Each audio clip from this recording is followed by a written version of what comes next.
All right, guys, we're here on a beautiful day here in June. Our first show of 19. Wow. What a great day to shoot. You got any idea where we're at today, Robbie boy? We're at somebody's house, hopefully for breakfast. Oh, I don't know about breakfast, but we got a great guest today and a great topic. Outstanding. And I just thought for you guys that's never seen Goose in the Wild. What? We do three things. What? We educate, We do? we inform, and we entertain. I just hang out with my friends. Say what? But the main thing, we showcase local talent. Absolutely. And we got a great guest today. Oh, I'm excited. So we're going to go inside and we're going to find out what the topic is. Here I can we be my go. Vanna White. Here we go. Here we go. You notice the truck is red and it's a Ford? Can't beat that. Here we go.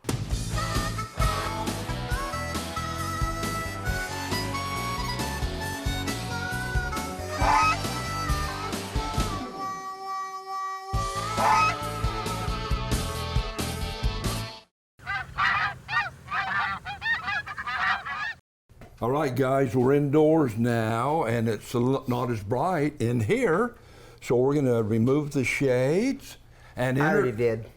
and introduce our guest. And a good man he is. This is Ray, or Raymond Gibby.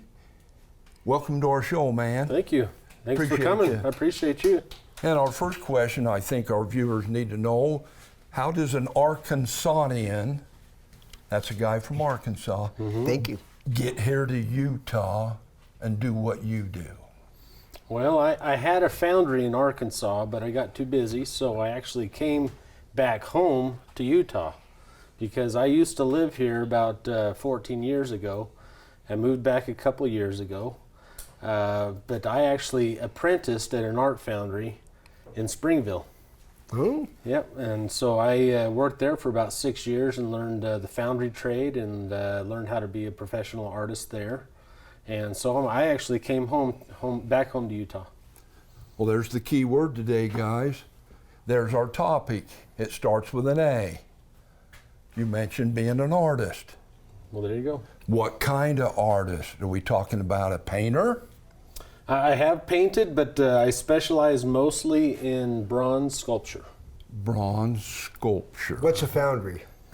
A foundry is any place that melts metal down for the purpose of casting it into a new shape. Ooh.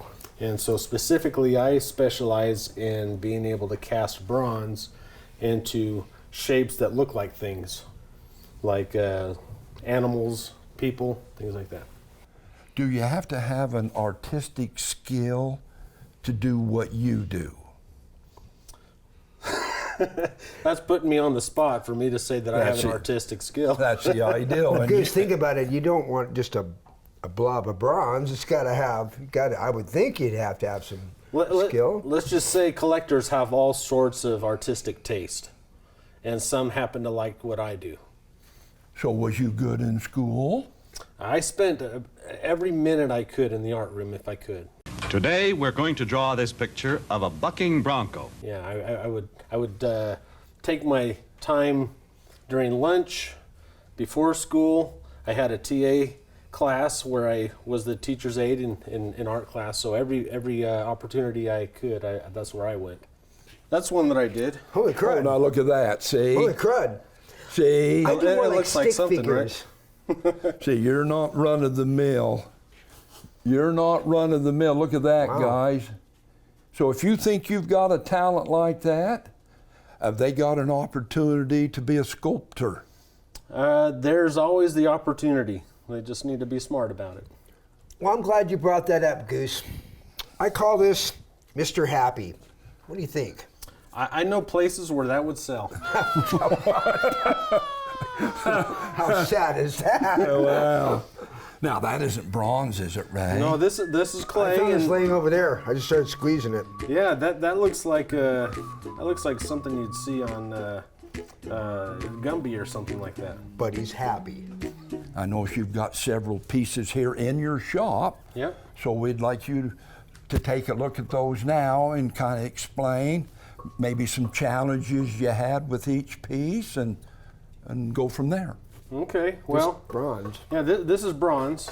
So at one point this was in clay, and with a piece like this, because it's very thin legs, it wouldn't be able to hold up the weight of the clay. So it usually has some sort of a separate armature made out of steel that comes externally from the base and goes into the sculpture in order to hold up the structure. While you're working on it? Yeah. So essentially, I make a steel armature on the inside, steel skeleton, and then build it out from there. And the challenge that a sculptor has is that he needs to know from the inside out what he's working with. He doesn't just look on the outside surface.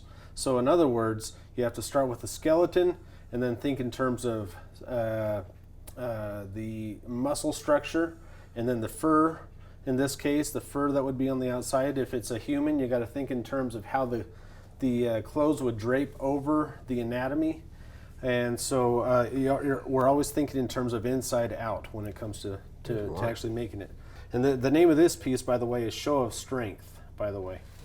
I like that. Yeah. I like it. So does a customer contact you and say, I would like this, or discusses his idea with you, and then you start putting it together in your head, and then you go to clay? Sometimes, yeah. Sometimes I'll have a customer call me up and say, I really like these kind of whatever subject matter. I like a bear or whatever.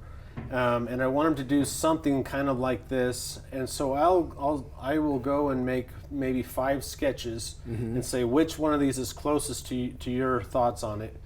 And he'll narrow it down. And I'll make any kind of changes that I feel needs to be made based on our discussion, and begin with a sketch that helps guide me through the rest of the process. Nice. Well, you mentioned bear. You got another piece over here. Yeah, this is, now what I like to do is I like to sculpt people using animals, which doesn't make a whole lot of sense, right? but the true nature of an artist is that he thinks in terms of symbols. And so what I've figured out is that animals have a character about them, and I can see their character in the lives of people. Speaking of characters, there's one right there. I was thinking you were modeled after right an there's animal. a character. In this particular piece, what I actually did is I sculpted my kids. Not all of my kids, it's more the nature of my kids. And the name of this piece is Room for One More. If you ever yell ice cream around kids, what do? They all kind of bunch together and try and be the first one to get it, right? Well, anyway, on this piece, the bears are all crowded together because they want the best fishing spot. And this guy, without any kind of thought as to what he's doing, has just casually pushed the other 3 out of the way. He doesn't care about what he's done, he just wants the fish. And so the name of the piece is Room for One More. There's always room for one more when you're the biggest kid. Ooh. Right? This reminds me of Pete looking at you and I just like. Yeah. And then here on the back, he's in the back. Really? He's sitting there with his I another didn't see him fish. back there. Yeah. Look at that. Wow. Especially there, he's got a salmon on his lap. Well, he's sitting there trying to think if there's one more that he could fit into his stomach at that point. Gotcha. You know, I was just thinking, every show we talk about food, and by the time we get done filming a show, I go home and I'm just. And you're hangry. Oh my gosh. Hangry. Oh my goodness. All right. Let's go over to this next piece you got, Ray. Okay. So I'm thinking maybe Oh, the owl. that could fit. Oh, hey. Right there. Hey. What do you think of that? What up with that? What up with I that? like it. No I respect. like it. So one thing I like to do is try and capture nature just in its beauty, the way God intended it. And there's very few things that has a smarter and more intimidating look than an owl. So I actually used to see, when I lived in Arkansas, a lot of great horned owls all the time. So I just wanted to capture that look when they stare at you right in the face in this piece. And I have the wings here kind of framing his that look. I want you to see the patina on this thing, though. This is a lot of effort was put into making this. What's Yeah, what's patina? Patina is the outside color of a bronze. So in other words, it's whatever chemicals are used in order to be able to color the bronze, be it an acid or a dye. That's how they color it? Yeah. Oh, because I think of bronze, I think of shiny, Oh yeah. Yeah. I think of it being brown. So that's not paint, that's chemicalized. This is different chemicals and pigments and so forth that have been put on usually with a lot of heat from a torch in order to heat it up enough to get it to stick. I'd like to see that. Now, will we see that later? Well, I hope we have the opportunity. That'd be Okay. great. You don't do that in this garage, though, right? No, the kids get nervous. So Oh, Daddy with flame would scare me, yeah. that's right. Yeah. actually, I would get nervous. They don't let me use sharp implements, so I feel you. Can you believe the detail there, Travis, on the face? Look at that. So this one's called Night Vision. Night vision. Yeah. I like it. Now we're going to go to this beautiful piece, the young gal holding the rabbit. What's up with that? Well, like I've said before, everything comes from inspiration when you're an artist, and I became inspired one day when I was looking through some old photographs, and I found an image of my second oldest daughter when she was about this size, and she was in her cowboy boots, and she was on the ground picking something up. I didn't see what it was, but I thought it'd be really cute to put a rabbit in her hand. And the name of this sculpture is Love at First Sight. And that got me thinking about some different things. This is kind of a sentimental piece, obviously, because it's my daughter, but this is not actually my first daughter's face. This is my youngest daughter, because by the time I actually sculpted this, my oldest daughter was about 13 years old. So too big. But then she had short hair, so I had to go to the next daughter in order to be able to get the braids in the hair. So this is a compilation of three of my daughters. And this started off clay. This started off as clay, yeah. So you sculpted it first and wow, Yep. you got skill. Well, I hope so. Thank you very much. Well, guys, as you can see, this man is very talented. So we're going to go to our first break here, Robbie boy, and I remember you mentioned food. Yep, you got me thinking it. And we don't want you getting hangry. Maybe that's what she's thinking. Really? So we're going to take a break, and you go get you some granola. I'm going for apple with almond butter. What do you like, Ray? I like rabbit.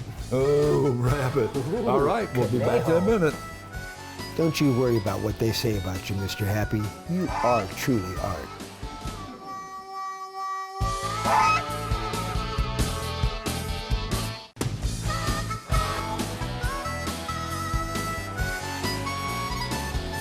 Okay, guys, we're back. Hopefully you got something good to eat. And it's in the back part of the shop here, and it's much brighter, right? And so I'm going to put my shades back on, and now we're going to go to the sketches Okay, yep. right here. Okay, yep. So in order to go through the process of making a bronze sculpture, it starts off, first of all, mentally, and then I have to be able to get it down on some way to show the customer. And that's the easiest and fastest way to do it is to do a quick sketch. This obviously isn't meant to be a finished piece of art. It's just to give them an idea of what it's going to look like when it's full-sized. And so in this case, I've done a quick sketch. The customer wanted a gunfighter. I posed for it myself and drew what I thought would be a good pose. Yeah, sure you did. Yeah, sure you did. And then I posed for this one afterward. Just kidding. Yeah. Anyway, so this is the one that I had Goose pose for. Okay, thanks, baby. I'm a little grizzly. No, so You say, he says quick sketch. You know what it'd take for me to get anywhere? I know. I incredible. know. so anyway, the customers in both cases agreed to have these sketches done for their piece. So from the sketch, I have to turn it into something that's three-dimensional. And like I mentioned before, it needs to be something that's working from the inside out. And the way I do that is with a steel armature. And so we saw earlier the sculpture of my daughters in bronze, but this was the original clay. And you'll notice that in the original bronze, there was not this piece of steel here. This actually comes up from the base to hold the thing steady and solid while I'm working with it. This comes in here, and I have a skeleton of a small person inside there. So that's is called the armature. That's the armature, yeah. Booyah. Yep, there you go. And the armature literally goes through her arms to be able to hold up the bunny there. Oh, Get it? Armature. I got it. Armature. See, No, little pun there. That was my joke. Okay. I beat nice you. deal. Very good, I thanks. beat you. Ray, what's the deal with the bucket of clay here in your wife's crock pot? The way I get all that clay onto Don't let the... Mr. Happy see that. Yeah. Well, he might get jealous, right? That's You right. might learn the truth. So, for different effects, right now the clay is very solid, and this is what I could use to push onto the armature and build it up and give it strength. So what keeps it from drying out? Well, this is an oil-based clay, and it never dries. Never. In fact, this clay has probably been part of probably 20 or so different sculptures previously. You reuse it. I do, yep. So, okay, so when you're all done, you take the clay and throw it back in the pot. Yep. Yep. So here's a good example of that. These are all past sculptures that made the pot. Is that right? Oh, wow. So we got a part of a bear there and part of a fox there. Oh, is that a fox? Yeah. Looks like an iguana. Yeah, well, What world do you live in, dude? it has potential to be an iguana. All right. And then when it's done with the at the foundry, you see here, this is a finished bronze, and you There's can this- compare the sketch to the finished bronze and see how close I got. This is Brigham Young's bodyguard. The customer wanted a gunfighter, and I like to put my own personality into a piece whenever I can. So I asked permission. I said, if you're going to do a gunfighter, you got to do the best one that's ever lived, and that's Porter Rockwell. Rockwell. And so I ran it by him, and he says, yep, you can do something that's inspired by Porter Rockwell. And so here he is. Judge whether I did a good job or Wow, not. it came out just like it. I mean, Yep. the face and everything was identical. There's a few differences. There's the sash is going this way, and on this one it's going that way, and that was a choice on my part. This sash is not actually a sash; it's a strap for a gun. Porter Rockwell developed the concept of using a sawed-off shotgun, and he would hide it underneath his duster coat here. Right. He'd hide it under there, and when he needed to, he'd just whip the thing out. So if there was more than one he had to shoot? Well, yeah, used he the usually sawed-off had shotgun. 3 or 4 different guns on him at one time. And so he'd whip that thing out, and I found out that Bonnie and Clyde later mimicked that skill of using the sawed-off shotguns they'd whip out underneath their under their coats like that. Yeah. You're wearing. I know why you're wearing that. Why's that? Because you're all things baseball. Oh, love it. But I noticed you're wearing like a fancy Eagles. Are you an Eagles fan? What's the deal on that? I became an Eagles fan last year. Because you said you're from Arkansas. That's why I'm trying to. That's right. I became an Eagles fan last year when they asked me to sculpt their new monument that's out in front of the Lincoln Financial Stadium. The Philadelphia Eagles. Philadelphia Eagles. Contacted you.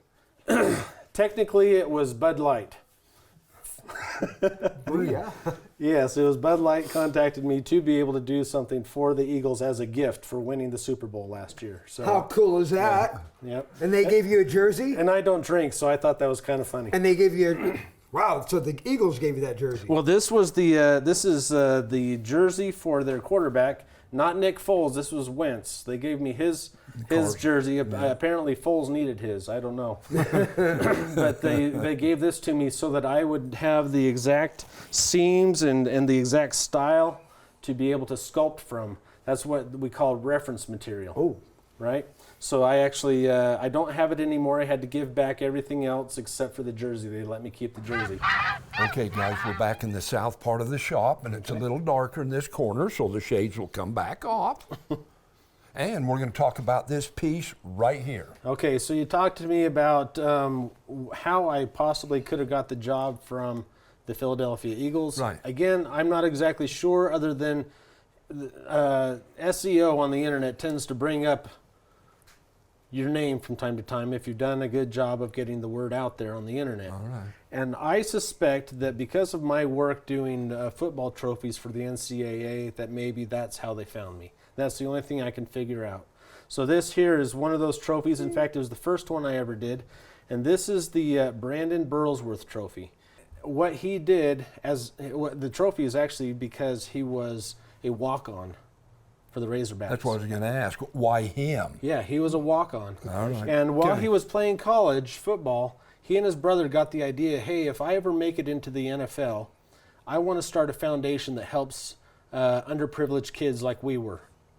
Because they came from a home where there was no father, and where the mother did everything to sacrifice in order to be able to get him to play football. So they wanted to start the Burlsworth Foundation. Well, he got drafted to the Colts. He was going to be a starter for the Colts his rookie year. Wow. And he went home to get his things and to go to church with his mom one more time before he moved up to Indianapolis, and got hit by a tractor trailer and died. Oh, Holy smoke. didn't see that coming. No, Wow. it was, and there's actually a movie about it called Greater, and I did some of the props for that movie. If you get a chance, you should go watch it.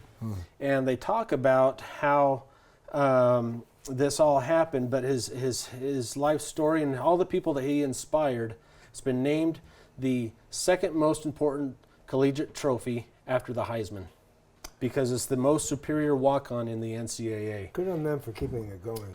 So for me, it's personally motivating, because that's kind of how I felt. I didn't have any kind of, when I started working at the art foundry, I was making $8 an hour and had no future, I thought.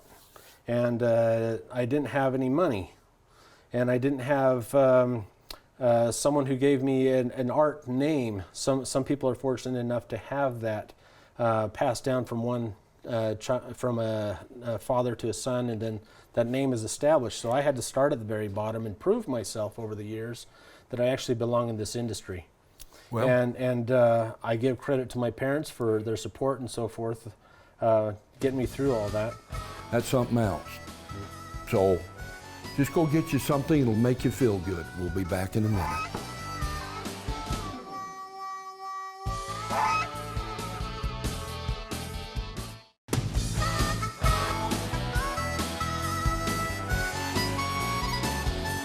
Now you talked about things being of value, right? And that means a lot to you, the football player.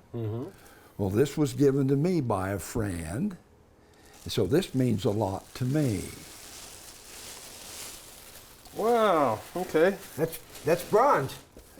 Is that real bronze? No, No. that's okay, because it came from your friend. All right. That's a Oh. good point. I like that. Yeah, it's not about the money or anything like that. It's about what it means to you. All right. We've been looking at a bunch of small pieces that you've done. Have you done anything big? I've done a few things that are big. I'm getting a little too old to do big things, but I still like doing them. I used to like to watch boxing, and so this is my boxer. This is Ready to Rumble. That's the name of this piece here. Wow. And he's caught this fish down here on the ground, and of course during the salmon run, all the bears want each other's fish. And so this bear, he stood up and he says, I'm not going to let go of that so easy. And so I'm ready to rumble. I'm ready to take you on. If you mess with me or my fish, you're going to get it. So that's what this piece is here. It's clay. Now, this is clay. This is clay. What's Yep. underneath the clay? So with a piece this big, it would be impractical to have so much clay because it'd be really heavy. He ain't heavy. And so I actually have a foam carving under there.